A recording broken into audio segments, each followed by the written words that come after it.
Hello বন্ধুরা, তো সন্ধ্যাবেলা দেখো আমরা একটু বাজারের দিকে যাচ্ছি।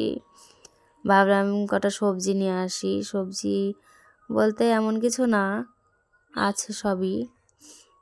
তো তো দেখো বাজারে চলে আসলাম। তো দেখো বাজারে যাচ্ছি, দুজনে বাইকটা এক জায়গায় করে সবজি কিনতে লাগলাম। তো আমার বর দেখো কিনছে, তো আলুগুলো বেছে নিচ্ছে আমার বর, দেখো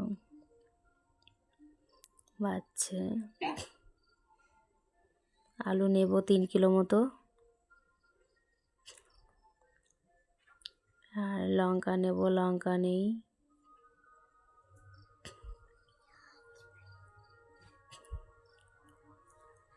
তো দেখো আলুগুলো বাচ্ছে আমার বর, ঠিক আছে। এবার লঙ্কা নিচ্ছে, লঙ্কা, কিছু পেঁয়াজ নেব, একটু আদা নেব। সবজি মোটামুটি বাড়িতে আছে, এগুলোই নেব। মূলো নিলাম একটা, মূলো দেখো, মূলো শাক কটা খুব সুন্দর লাগছে। তো মূলো শাক ভাজা খেতে ভালোই লাগে। তো আমার ছেলে আবার ফল খাবে বলে বায়না করছিল, তো কিছু আপেল নিয়ে নিলাম। এবার ওখান থেকে আমরা হেঁটে চলে আসছি। তো দেখো পুরোটা বাজার। তো হেঁটে আমরা আমাদের বাইকের কাছে আসছি, আমার ছেলে আছে, বাইক দাঁড় করানো আছে, ওখানে আসছি। তো ওখান থেকে এসে দেখো মুদিখানা দোকানে আসলাম। মুদিখানা দোকানে সর্ষের তেল নেই, তো ভাবলাম একটা সর্ষের তেলও নিয়ে নিই। তো আমার বর দেখো একটা সর্ষের তেল নিচ্ছে, ওই যে। এবার ওখান থেকে আমরা চলে আসছি।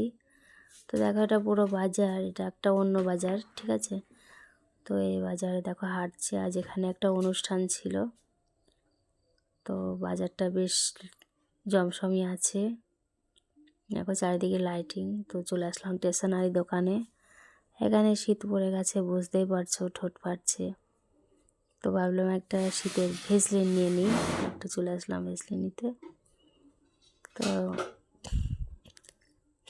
নেব, আরও একটা জিনিস মেয়ে নিতে বলেছিল, তো সেটা পেলাম না।